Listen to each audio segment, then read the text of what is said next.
खूप नाही फिरला का तुम्ही इथे? नाही मी आत आलेलो नाही म्हटलं म्हटलं.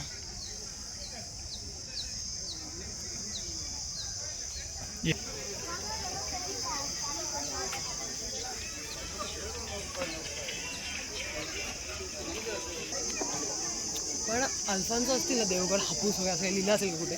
असू शकेल आता काय माहित पण. रत्नागिरी वगैरे सगळे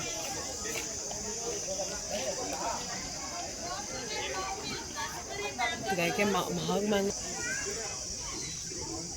छोटा नाही पाहू मोठा फेस्टिवल हापूस बिपूस हे काय मलनाड पिकल्स सिद्धू. हा मलनाडला आपण गेलो होतो ना. चालत राहतो मग काय काय सोमा फार डायरेक्ट फ्रॉम सोमा फार.